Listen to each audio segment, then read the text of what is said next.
Oi pessoal, tudo bem? O tema de hoje é ativismo judicial, conforme prometido na semana passada, em que a gente falou sobre judicialização. Então a gente vai ver a origem do ativismo judicial, a sua definição, qual a diferença entre ativismo e autocontenção do poder judiciário. Isso eu acredito que pode ser enriquecedor nas suas provas, então eu te convido a ficar comigo até o final desse vídeo. Antes de começar a falar sobre a origem desse termo, eu gostaria de destacar de onde eu tirei as informações para esse vídeo. É dessa obra aqui, As Novas Faces do Ativismo Judicial. É uma coletânea de diversos artigos jurídicos, excelente, da editora Juspodium, a segunda tiragem.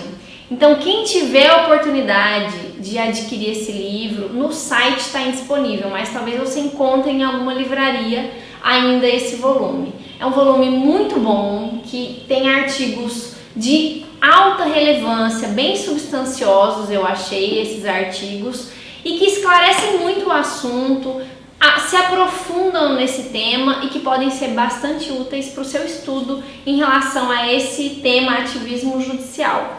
Falando então sobre a origem, diversas vezes aqui no livro a origem desse termo ela é citada. Pela primeira vez que se falou em ativismo foi nos Estados Unidos, no ano de 1947. Um historiador utilizou esse termo e após isso ele foi outras vezes e continua até hoje sendo falado pela doutrina não apenas americana, mas de vários outros países, como aqui no Brasil. Em relação a essa origem inicial, ele pegou, digamos assim, esse termo, ficou na moda nos Estados Unidos, principalmente entre a década de 50, lá por 1954 a 1969. Foi um rótulo que a Suprema Corte Americana adquiriu, tendo em vista a jurisprudência progressista daquela casa em relação aos direitos fundamentais. Foi nesse espaço de tempo em que, por exemplo, a Suprema Corte ela aboliu aquela segregação racial que existia nas escolas americanas. Então, por conta dessa atitude mais efetiva, mais expansiva, digamos assim, desse poder judiciário, esse termo ativismo foi dado em relação a um rótulo, por assim dizer, à Suprema Corte Americana. Então, pela origem, eu acho que você já tem uma ideia do que seria, qual seria a definição de ativismo judicial. Para o ministro Luiz Roberto Barroso, enquanto a judicialização ela é um fato, o ativismo ele é uma atitude do poder judiciário. São conceitos primos, de acordo com o ministro. Por que seria isso? O que seria uma atitude em relação ao ativismo? Ele diz que é a escolha, o ativismo, de um modo específico e proativo de interpretar a Constituição, expandindo o seu sentido e o seu alcance. A gente pode falar, em outras palavras, também tratada aqui no livro, que a ideia do ativismo judicial está associada a uma participação mais ampla e intensa do Poder Judiciário na concretização dos valores e dos fins constitucionais. Então, se de um lado eu tenho um cidadão, eu tenho uma categoria que leva ao Poder Judiciário judicializando determinada questão que não foi resolvida nem pelo Poder Executivo e nem pelo Poder Legislativo, de outro lado eu vou ter que ter uma atitude do Poder Judiciário em relação a essa questão.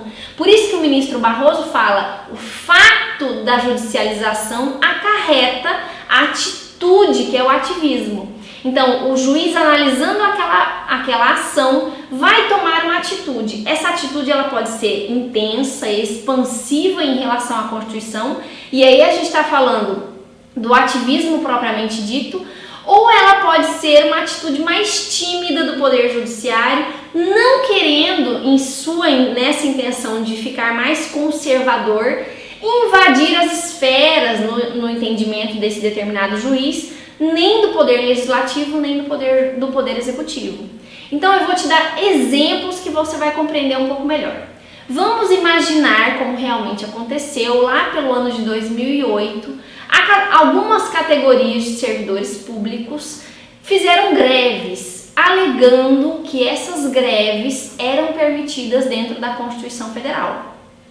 Queriam além disso, gostariam que o Poder Legislativo fizessem uma norma, regulamentassem aquilo que está constando na Constituição e fizessem uma norma específica para eles, já que existe uma norma específica para os seletistas, trabalhadores privados. O que aconteceu? Essa causa foi judicializada e o STF, adotando uma postura ativista, entendeu que o ideal seria adotar, enquanto não houvesse uma norma do Poder Legislativo em relação aos servidores públicos, adotar a lei que era dos seletistas para os servidores públicos. Isso é ativismo judicial, é o juiz notando uma lacuna, suprir essa lacuna de uma forma a expandir os direitos fundamentais, os direitos que estão na Constituição. A grande crítica é que isso pode garantir um superpoder para o Poder Judiciário, como a gente viu na judicialização. O Poder Judiciário fica como uma última alternativa e isso pode desequilibrar a relação que os três poderes têm de não existir hierarquia entre eles, de cada poder ser independente e que nenhum deles pode se sobrepor ao outro. Isso seria a grande crítica.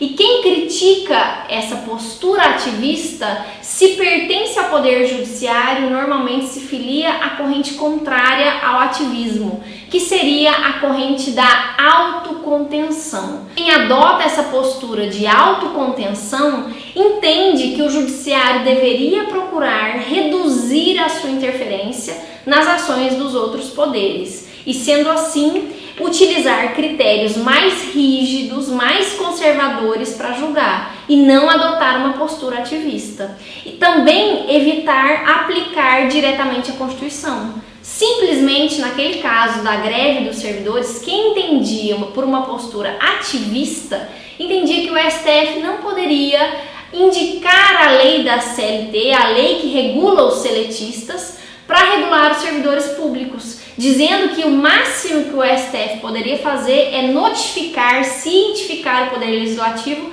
de que uma lei estava faltando e que o Poder Legislativo deveria regular aquele tema que estava em aberto e não fazer o que o STF realmente fez, como equiparar uma norma para um assunto que estava sem regra jurídica a ser tratada.